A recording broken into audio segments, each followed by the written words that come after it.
আসসালামু আলাইকুম রহমতুল্লাহ বরকাতুহ। বিসমিল্লাহির রহমানির রহিম। আলহামদুলিল্লাহ ওয়াসসালাতু ওয়াসসালামু আলা রাসূলিল্লাহ ওয়া আলা আলিহি ওয়া সাহবিহি আজমাইন ওয়া বাদ। সম্মানিত শ্রোতা দর্শক মণ্ডলী, আল্লাহ রাব্বুল আলামিনের প্রশংসা এবং প্রিয় নবী সাল্লাল্লাহু আলাইহি সাল্লামের উপর সালাত ও সালামের পর আজ মঙ্গলবার 30শে রবিউল সানি 1445 হিজরি মোতাবেক 14ই নভেম্বর 2023 আমাদের সামনে বিভিন্ন দেশ থেকে আসা 10টি প্রশ্ন রয়েছে। ইনশাআল্লাহ তাআলা সংক্ষেপে আমরা উত্তর দেওয়ার চেষ্টা করব। আল্লাহ রাব্বুল আলামিন যেন সঠিক কথা বলার তৌফিক দান করেন।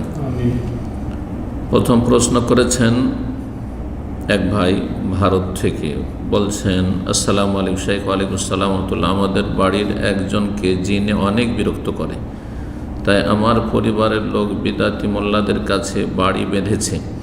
বেদাতি মোল্লাগুলি কিছু লিখে বাড়ির 4 কোণায় 4টা ভাঁড় পুঁতেছে। আমি যে ঘরে থাকি সে ঘরে একটি ভাঁড় পুঁতেছে। আল্লাহ হেদায়েত করেন। আমি সেটাকে তুলে ফেলতে চাইছি, কিন্তু আমার আব্বা সেটা তুলতে দিচ্ছে না। এখন আমি কি করব? দোয়া করেন আল্লাহ রাব্বুল আপনার বাপ মাকে, পরিবারের সদস্যদেরকে আল্লাহ হেদায়েত দান করেন এবং শিরক বিদআত মুক্ত হওয়ার তৌফিক দান করেন। বাড়ি বন্ধ করার বিষয়টি হয় শিরক, বড় শিরক, আর না হলে তাতে বিদআত অবশ্যই। জি, কারণ কোরআন এবং হাদিসে এমন কোনো দলিল নেই, যেই দলিল প্রমাণ করে বা তদবির নেই যে সেই তদবিরগুলি বা আপনার পদ্ধতিগুলি অবলম্বন করে বাড়ি বন্ধ করা যাবে, এমন কিছু নেই।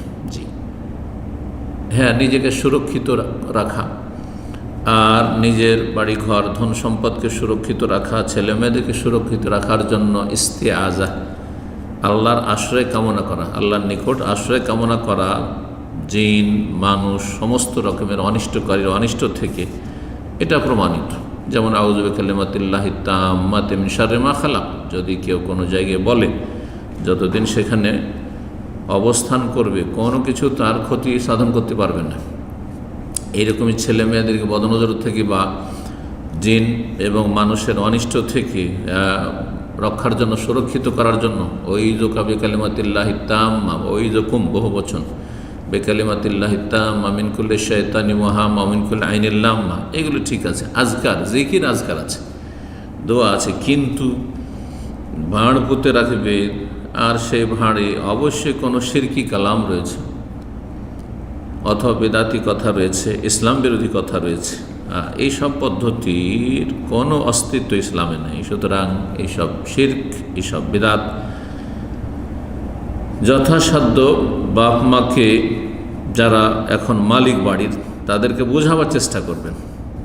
যদি তারা না বুঝে আর আপনি অপারগ, তাদের সাথেই থাকতে হচ্ছে, তাহলে নিরুপায়। সেই ক্ষেত্রে সবর করবেন, আল্লাহর কাছে দোয়া করবেন, নিজের জন্য দোয়া করবেন আল্লাহ তাদের অনিষ্ট থেকে রক্ষা করুন, তাদের জন্য দোয়া করবেন আল্লাহ তাদেরকে হেদায়েত দান করুন এবং সহি বুঝ দান করুন, তৌহিদ সুন্নতের জ্ঞান দান করুন। 2 নম্বর প্রশ্ন, বলছেন আসসালামু আলাইকুম শেখ। ওয়ালাইকুম আসসালাম ওয়া রাহমাতুল্লাহ। জামাত চলছে, সেই সময় জামাতে শামিল হলে তাহলে কি ইস্তেফতার দোয়া পড়তে হবে? যদি ছুটে যায় তাহলে সালাত হবে কি জানাবেন? ইস্তেফতার দোয়া, এটি হচ্ছে সহি ভাষা, এটি হচ্ছে হাদিসের ভাষা। দোয়াউল ইস্তিফতা মানে সালাত শুরু করার দোয়া, সালাতের শুরুতে দোয়া তাকবীরে তাহরিমার পরে। এই ক্ষেত্রে বেশ কিছু দোয়া রয়েছে, তার মধ্যে কিছু বড়, কিছু ছোট রয়েছে। সহিহ বুখারীতে রয়েছে আল্লাহুম্মা বা'id বাইনি ওয়া বাইনা খাতায়া কামা বা'adta বাইনাল মাশরিক ওয়াল মাগরিব, এইভাবে ইলা আখিরি, শেষ পর্যন্ত। সহিহ মুসলিমে রয়েছে ইন্নী ওয়াজহাতু ওয়াজহিয়া লিল্লাযী ফাতারাস সামাওয়াতি ওয়াল আরদা হানিফা ওয়া মা আনা মিনাল মুশরিকিন, শেষ পর্যন্ত। আর আবু দাউদ সুনানের কিতাবাদি রয়েছে সুবহানাকা আল্লাহুম্মা ওয়া বিহামদিকা ওয়া তাবারাকা ইসমুকা ওয়া তাআলা জাদ্দুকা ওয়া লা ইলাহা গায়রুকা। তো হানাফি মযহাবের অনুসারীরা এবং হাম্বলীরা এই সুবহানাকার এই সানাটিকে বেশি প্রাধান্য দিয়েছে, জায়েজ সবগুলো। কিন্তু হানাফিরা শুধু সীমিত করেছে ফরজ সালাতকে এই সানার সাথে, ইস্তিফতার দোয়ার সাথে। অন্যগুলির নাকি সুন্নত, নফল বা তাহাজ্জুদ, এর কোনো প্রমাণ নেই। বরং আবু হুরায়রা রাদিয়াল্লাহু তাআলা হাদিস থেকে স্পষ্ট প্রমাণিত হয় যে নবী সাল্লাল্লাহু আলাইহি ওয়াসাল্লাম বা'id বাইনি ওয়া বাইনা খাতায়া ফরজ সালাতে পড়তেন। জি এটির হুকুম সুন্নাত। যদি কেউ সময় পায় তাহলে সুন্নাত, যদি সময় না পায় তাহলে একটি সুন্নত ছুটলো, কোনো অসুবিধা নেই। সালাতে কোনো তেমন ঘাটতি হবে না যে ঘাটতি পূরণে সহসিজদা করতে হয়, যেমন ওয়াজিব ছুটে গেলে অথবা রুকুন ছুটে গেলে সালাত বা রাকাত বাতিল হয়, এমন কিছু নয়। জি, সুন্নাত। জি, যথাসাধ্য শুরু থেকে যাওয়ার চেষ্টা করবেন সালাতে। এখন সালাতে যখন পৌঁছিলেন আর তেলাওয়াত চলছে, তাহলে কি করবেন? যদি দেখেন যে যথেষ্ট সময় আছে, আমি সূরা ফাতিহা পড়ে নিতে পারবো আর তার সাথে সানা পড়ে নিতে পারবো, ইস্তিফতার দোয়া পড়ে নিতে পারবো, তাহলে পড়ে নেবেন। আর যদি দেখা যায় যে আমি সুন্নত এই ইস্তিফতার দোয়া সুবহানাকা ওয়া আল্লাহু বাইদবানি পড়তে গিয়ে সূরা ফাতিহা ছুটে যাবে, সূরা ফাতিহা পড়া ফরজ, সুতরাং ফরজটা পড়বেন আর সুন্নতটা ছেড়ে দেবেন।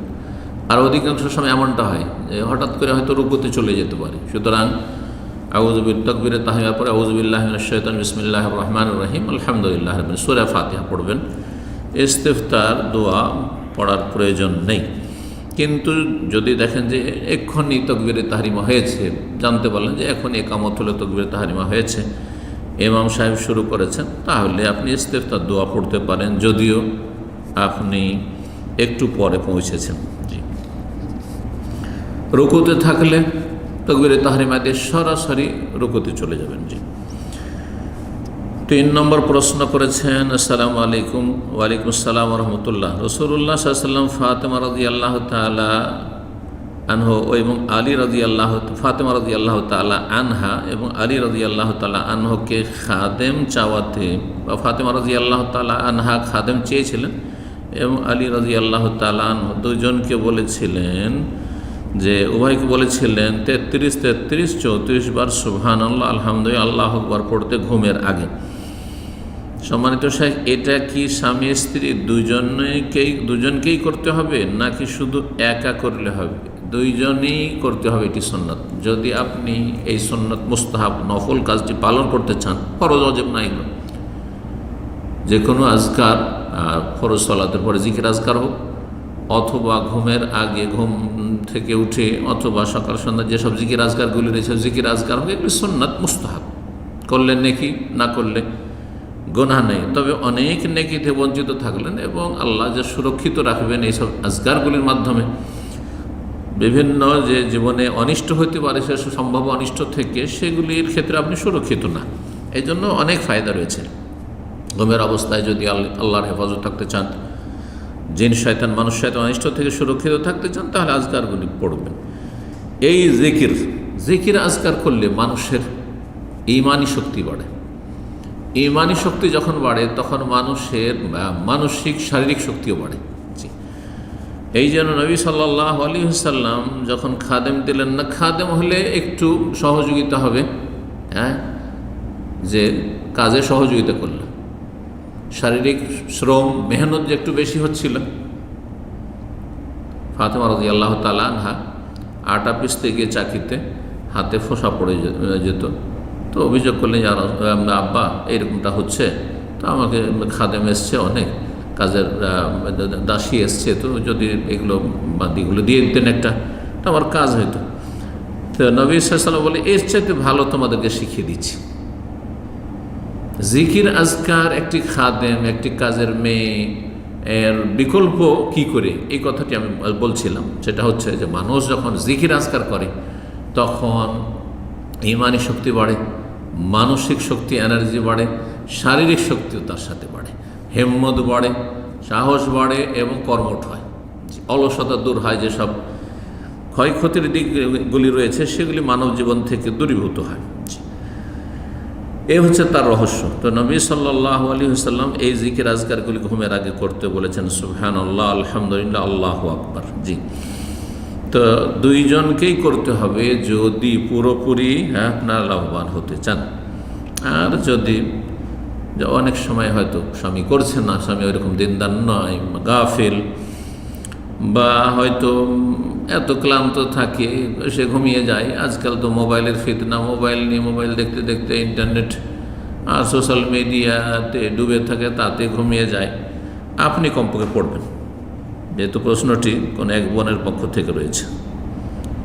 যদি দেখা যায় যে স্ত্রী পড়ছে না, স্বামী পড়বেন না, আপনি পড়েন, আপনি পড়েন, আপনার অবশ্যই ফায়দা হবে, কিন্তু দুইজনে উভয়ে পড়লে বেশি ভালো। জি, আল্লাহ তৌফিক দান করেন। 4 নম্বর প্রশ্ন বলছেন, আসসালামু আলাইকুম শেখ। ওয়ালাইকুম আসসালাম ওয়া রাহমাতুল্লাহ। আমার গ্রামে মসজিদ নেই। পশ্চিমবঙ্গ থেকে প্রশ্ন করেছেন, আমার গ্রামে মসজিদ নেই, মুসলিম বসতি কম, মাত্র 10টা মুসলিম বাড়ি আছে, পাশের গ্রামে মসজিদ আছে, আমার বাড়ি থেকে আজান শোনা যায় না, শুধু ফজরের ওয়াক্তে শোনা যায়। বাড়িতে নামাজের জন্য কি আজান দিতে হবে? বাড়িতে কেউ যদি সালাত আদায় করে তাহলে আজান দেওয়া মুস্তাহাব, সুন্নাত, ওয়াজিব নাই। আজান দেওয়া সুন্নাত, মুস্তাহাব, দিলে ভালো। যদি আজান না দিয়ে ওয়াক্ত দেখে নামাজ পড়ি গুনাহ হবে কি? কোনো গুনাহ হবে না, সুন্নাত মুস্তাহাব কাজ করলেন না, আজান দিলেন না, কোনো অসুবিধা। মাঠে ঘাটে আছেন, যদি আজান দেন, একাও যদি থাকেন তবু আজান দেওয়ার প্রমাণ সহিহ বুখারী হাদিসে রয়েছে। জি, রাই গনম, আপনার ছাগলের রাখাল সম্পর্কে সেই হাদিস রয়েছে। পাহাড়ের চূড়ায় কোথাও একাই সেরে রাখালি করছে, ছাগল চড়াচ্ছে, উট চড়াচ্ছে, সেখানে আজান দেবে, নবী সাল্লাল্লাহু আলাইহি সাল্লামের হাদিসে রয়েছে। সেটাও সুন্নাত মুস্তাহাব, কিন্তু এগুলো ওয়াজিব নাই। ওয়াজিব হচ্ছে প্রতিটি মসজিদে আজান হইতে হবে, ফরজ আজান দিতে হবে। জি, 5 নম্বর প্রশ্ন বলছেন, আসসালামু আলাইকুম শেখ। ওয়ালাইকুম আসসালাম ওয়া রাহমাতুল্লাহ। অনেক নামধারী মুসলিম আছেন যারা কিনা পেশাব করে পানি বা কুলুক নেই না। জি, পেশাব করে পানি কুলুক নেই না, এর চাইতে বড় অপরাধ বেনামাজি হোক। হয়তো কখনো হয়তো পেশাব করলো আর তারপরে কুলুক নিল না, কিন্তু কাপড় বদলে নিল, তাহলে এত বড় অপরাধ নাই।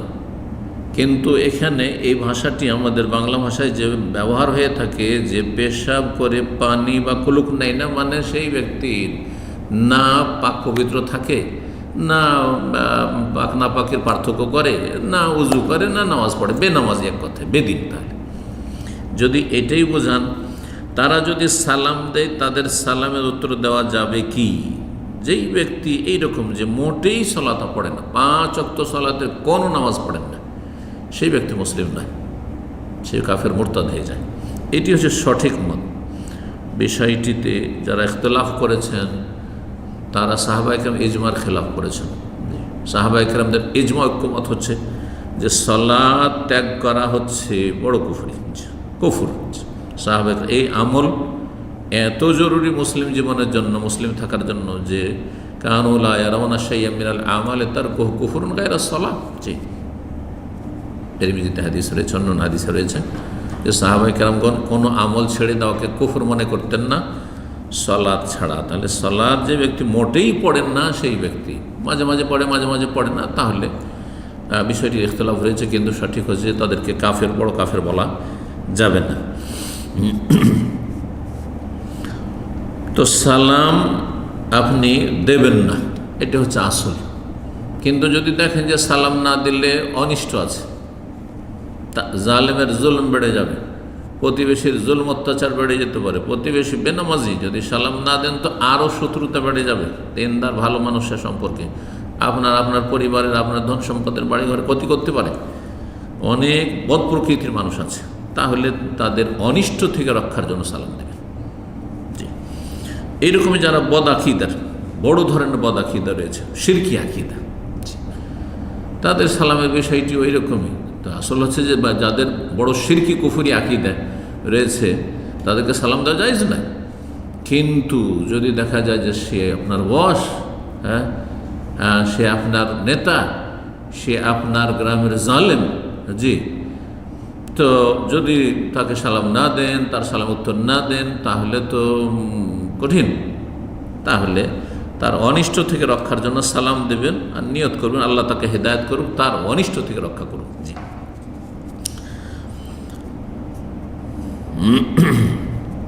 বলছেন আরো, আর কি বলে উত্তর দেব?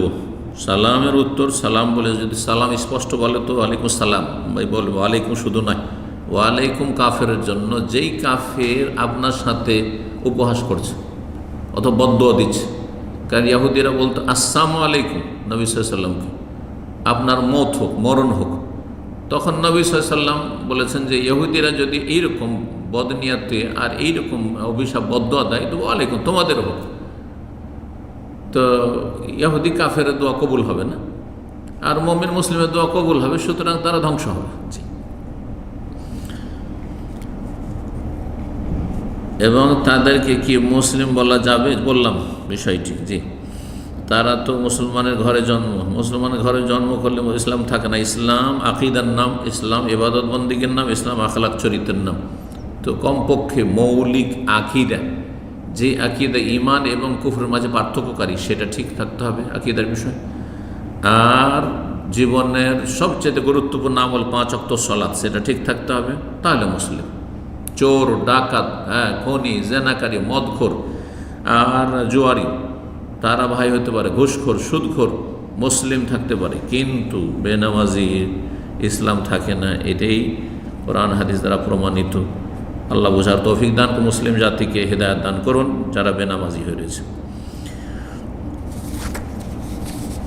6 নম্বর প্রশ্ন বলছেন, আসসালামু আলাইকুম শাইখ। ওয়ালাইকুম সালামতুল্লাহ। আমার বাবারা 4 ভাই 3 বোন। তাদের এক ভাই রাগ করে বাড়ি থেকে চলে যায়, তখন দাদা দাদি জীবিত ছিল। যাওয়ার অনেক বছর পর যখন বাড়িতে ফিরে আসেন তখন তিনি বৃদ্ধ ছিলেন আর দাদা দাদি মারা গেছেন। তিনি এসে তার জমি বের করে নেন। তার কোনো স্ত্রী সন্তান ছিল না, বিধায় তার সকল জমি আমাদের লিখে দেন, এ শর্তে যে আমরা ভরণ পোষণ তার মৃত্যু পর্যন্ত দিব। বর্তমানে তিনি মৃত্যুবরণ করেছেন। এখন প্রশ্ন হলো, উক্ত শর্তে তার সমস্ত সম্পদ আমাদের লিখে দেওয়া কি ঠিক হয়েছে নাকি না হলে করণীয় কি? যদি শুধু এক ভাইকে লিখে দেয় তাহলে জায়েজ হয় না, কিন্তু সমস্ত ভাই বোনদেরকে বা ভাইদেরকে, সব ভাইদেরকে দিয়েছে কিন্তু বোনদেরকে দেয়নি, তো হারাম কাজ করেছে। এ অধিকার নেই। পুরো ধন সম্পদ কেউ দিয়ে দিবে অন্য অন্য ওয়ারিসিন উত্তরাধিকারীদেরকে বঞ্চিত করার জন্য, এটা জায়েজ নয়, এটা জায়েজ নয়। সবাইকে যদি লিখে দিয়ে দেয় জীবদ্দশায় তাহলে জায়েজ হতে পারে। যদিও আসল হচ্ছে যে না, মানুষ ধন সম্পদ নিজের নামে রাখবে যা কিছু আছে, আর তারপর যখন মারা যাবে আল্লাহ যেভাবে ভাগ করে দিয়েছেন সেইভাবে ওয়ারিসিন উত্তরাধিকারীরা ভাগ করে নেবে।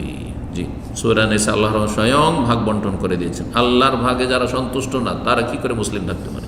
আল্লাহ হিদায়াত দান করুন। আর এইভাবে চলবে না।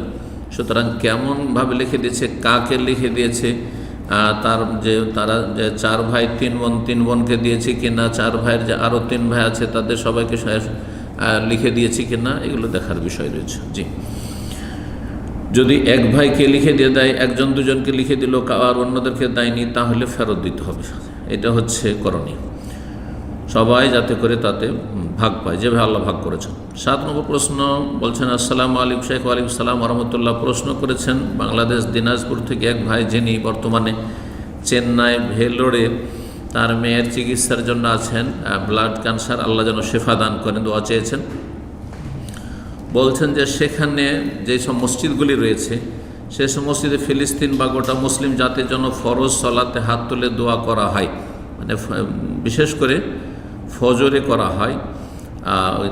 আর ফজরে এটা আসলে তারা কোনোতে নাজেলা নাই, বরং দক্ষিণ ভারতে আমরা চেন্নাই অথবা কেরালাতে তারা শাফি মজহাবের অনুসারী। শাফি মজহাবের একটি ভুল দুর্বল ফতোয়া হচ্ছে যে ফজরে নিয়মিত রুকু থেকে উঠে কুনুত পড়া, ভেতরের কুনুত ছাড়া কুনুতুল ফজর তাদের কাছে রয়েছে। এটি সুন্নত নয়, বরং এটি বিদআতের কাছাকাছি, সুন্নতের খেলাফ কাজ, যদিও ফিকহি মাসলা যে সুন্নত নয়। তো শাফি মজহাবে এটি রয়েছে, সেজন্য তারা আমল করে থাকে। এখন জুলম অত্যাচারের জন্য যদি কোনোতে নাজেলা করে তো দোয়া করার বিধান কি? তাহলে ঠিক আছে। নবী সাল্লাল্লাহু 1 মাস করেছেন ফজরে, রাসূলুল্লাহ সাল্লাল্লাহু আলাইহি ওয়াসাল্লাম 1 মাস কোনোতে নাজেলার দোয়া করেছেন, মুসলিমদের কল্যাণের জন্য দোয়া করেছেন, উদ্ধারের জন্য দোয়া করেছেন, জুলমের অবসানের জন্য দোয়া করেছেন, আর কাফেরদের জন্য ধ্বংসের দোয়া করেছেন। যে কাফেররা 70 জন সাহাবায়ে কেরামদেরকে ধোঁকা দিয়ে নিয়ে গিয়ে তাদেরকে শহীদ করেছেন, যারা সবাই সাহাবায়ে কেরামদের ওলামা কুররা আর কোরআন হাফেজ আলেম ছিলেন। বলছে এবং কোন কোন ওয়াক্তে দোয়া করা যাবে? দোয়া যদি দিনে একবার করতে চান কোনোতে নাজেলা, তো ফজরে করা সবচেয়ে ভালো। আর তার বেশি যদি করতে চান তাহলে এশাই করবেন, তার বেশি করতে চান মাগরিবও করবেন। যদি দেখা যায় যে জুলম চারিদিকে মুসলিম জাতিকে ঘিরে ফেলেছে, জালেমদের জুলম, তাহলে 5 ওয়াক্ত জায়েজ রয়েছে। জোহর আসরেও করা যেতে পারে, যেমনটা ওলামারা বলেছেন। তবে যদি 5 বার করার প্রয়োজন না হয় তাহলে জেহরি সলাতে সীমাবদ্ধ রাখবেন, মাগরিব এশা ফজরে। আমি যেখানে থাকি সেখানকার ইমাম প্রায় মাসখানেকের ওপর থেকে ফজর, মাগরিব এবং এশার সলাতে হাত তুলে দোয়া করতেছেন। মাগরিব এবং এশার সালাতে আর ফজরে দোয়া করছেন, ঠিক করছেন, যেমনটা বললাম। জায়েজ রয়েছে যদি ফিলিস্তিনি মুসলিমদের জন্য হয়। এতে অনেক মুসল্লিরা বিরক্ত বোধ হচ্ছে না, যারা বিরক্ত বোধ হচ্ছে তারা জাহেল, দিন সম্পর্কে জানে না। হ্যাঁ, যদি মুসলিমদের জুলুম অত্যাচার হচ্ছে সেই জন্য কোনোতে নাজেলা করে, নাজেলা মানে নেমে আসা, কি নেমে আসা, বালা মুসিবত আপদে নেমে আসা, জুলুম অত্যাচার বা বালা মুসিবতে নেমে আসা মুসলিম জাতির উপর যদি নেমে আসে তো তাদের অব্যাহতির জন্য আর তাদের মুক্তির জন্য দোয়া করবে এবং জালেমদের পতনের জন্য দোয়া করবে। জি, এটি হচ্ছে সুন্নাহ রাসূলুল্লাহ সাল্লাল্লাহু আলাইহি ওয়াসাল্লাম। এখন আমাদের করণীয় কি? আপনাদের করণীয় যে তাদের অনুসরণ করবেন ইমাম সাহেবের, এবং আপনি কোনোতে নাজেলায় আমিন আমিন বলবেন যে পেছনে। 8 নম্বর প্রশ্ন বলছেন, আসসালামু আলাইকুম শেখ। ওয়ালাইকুম সালাম রাহমাতুল্লাহ। আমি একজনকে রাগের মাথায় বলেছি তার সাথে আর কথা বলবো না ইনশাআল্লাহ। জি, গুনার কাজে ইনশাআল্লাহ। জি, এটা আমার ওয়াদা, ভুল ওয়াদা। জি, এটা ওয়াদা নয়, এটা হচ্ছে আপনার ইসলাম বিরোধী কাজে আর কোনো মুসলিম ভাইয়ের সাথে কথা বলবো না। আর আমি ওয়াদার খেলাপ করি না, ভুল ধারণা আপনার। এই ধরনের ওয়াদার ক্ষেত্রে এটি প্রযোজ্য নয়, এতটুকু বলছি। এখন আমি কি তার সাথে কথা বলতে পারবো? অবশ্যই কথা বলতে হবে।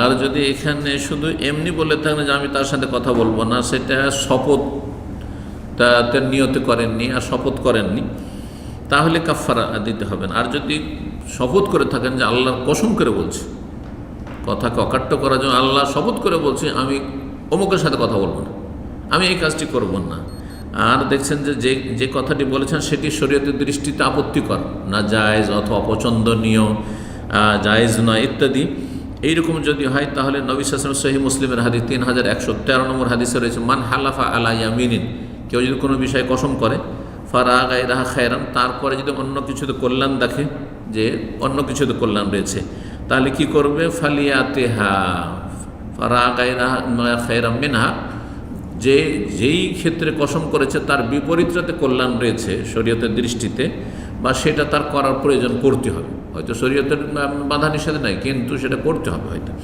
আমি অমুক জায়গায় যাব না, অমুক জিনিসটা খাবো না, গলায় কাঁটা লেগেছে, এরকম হয়েছে, গলায় কাঁটা লেগেছে মাছের, আর কসম করে আল্লাহর কসম আমি জীবনে ইলিশ মাছ খাবো না, কল্যাণ আছে, আপনি খাবেন হয়তো আগামীতে, তাহলে আর সারা জীবন খাবেন না, না আপনি কি করেন, খান, ফালিয়া আতিহা, ওই কাজটি করুন।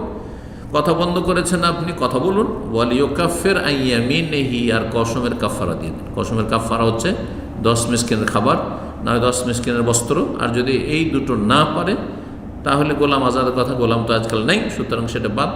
এই দুটোর কোনো একটি যদি না পারে আর্থিক দিক থেকে বা লব্ধ নয়, তাহলে 3টি সিয়াম পালন করবে কাফারা হিসেবে, যদি কসম করে দেন। কসম না করে দেন তাহলে আপনি যে কথা বলেছেন, ভুল বলেছেন, আপনি ফিরে আসেন আর মুসলিম ভাইদের সাথে কথা বলেন।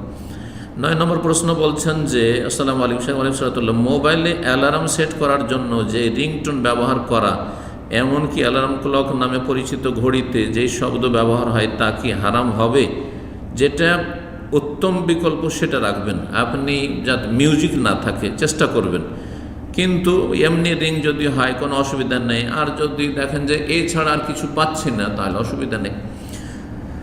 বলছে শেখ, আমাদের বাসার দারওয়ান আঙ্কেলকে আমি আজ অ্যালার্ম সেট করে দিয়েছি, আলহামদুলিল্লাহ। সে ফজরের সালাত আদায় করে আর সে মোবাইল সম্ভবত ব্যবহার করতে পারে না তেমন, তাই আমাকে বলেছিল। এখন সেখানে অ্যালার্ম সেট করে দিয়েছি, এখন কি আমার গুনাহ হবে? না, কোনো গুনাহ হবে না, ভালো কাজ করেছেন, বরং তার সহযোগিতা করেছেন নেকির কাজে। 10 নম্বর প্রশ্ন, সর্বশেষ প্রশ্ন বলছেন, আসসালামু আলাইকুম। ওয়ালাইকুম সালাম রাহমাতুল্লাহ। নিজের মামা নিজের ভাগনাকে সন্তান বলে গ্রহণ করতে পারে কি না?